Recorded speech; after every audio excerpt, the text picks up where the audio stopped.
Your brain doesn't hate success. It doesn't hate your goals.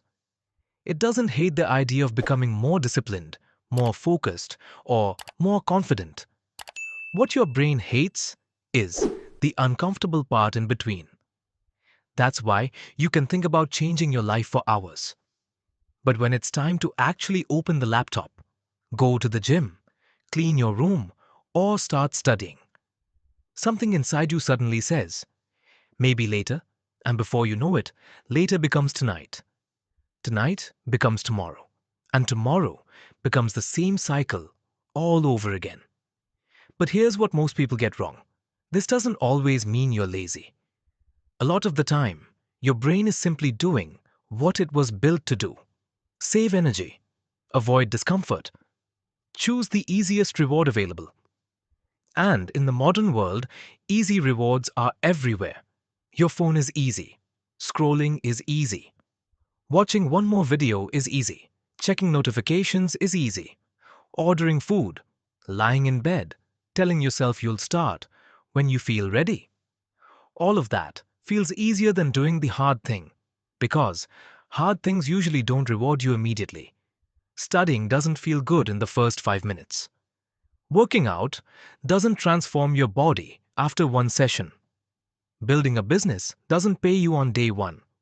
Fixing your sleep schedule doesn't feel exciting, so your brain compares the two options. One option gives you comfort right now, the other gives you results later.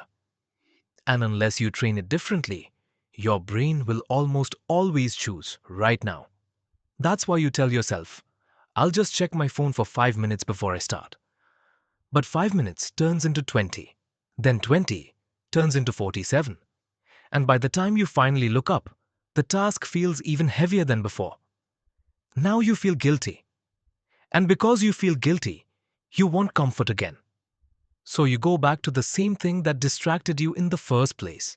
That's the loop. Avoid the task, feel bad. Escape the bad feeling. Avoid the task again. But there's a way out. And it starts with understanding this. Your brain doesn't only resist hard things. It resists things that feel too big. Think about the way you talk to yourself. I need to get my life together. I need to get in shape. I need to finish this entire project. I need to stop wasting time. Those sound productive. But to your brain, they sound overwhelming. They feel heavy. They feel vague. They feel like a mountain. And when a task feels like a mountain, your brain looks for an exit. That's why the hardest part of going to the gym usually isn't the workout. It's putting on your shoes.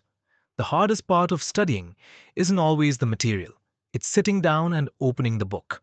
The hardest part of writing isn't the full page.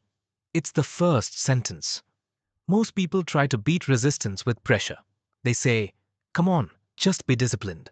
Stop being lazy. You have to do this.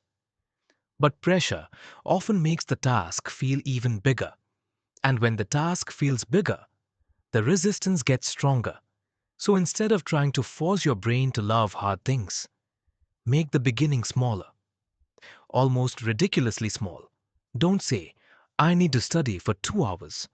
Say, I'm going to open the book and read one paragraph.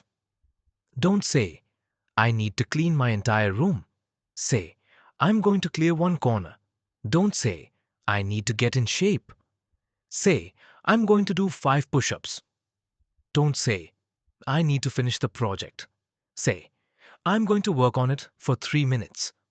This works because your brain doesn't panic as much when the action feels small. A tiny step doesn't feel threatening.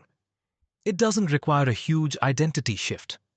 It doesn't require perfect motivation. It just requires a start. And once you start, something important happens. The task becomes real. The fear gets smaller. Your body begins moving. Your attention begins to lock in. And momentum starts doing part of the work for you. You don't need to feel ready before you begin. Most of the time, feeling ready comes after you begin. Motivation is not always the spark. Sometimes, motivation is the result of taking the first step, So the next time your brain says, "This is too hard," don't argue with it. Don't shame yourself. Don't try to become a completely different person overnight. Just shrink the start. Make it so easy that your brain has less reason to fight you. One paragraph, 1 minute, one push-up, one sentence, one small action that proves you're not stuck. Because your brain may always prefer easy things. That's normal. But you can train it to stop fearing hard things. Not by forcing yourself harder, but by starting smaller than your resistance. And once you learn how to start, hard things become a little less hard every single time.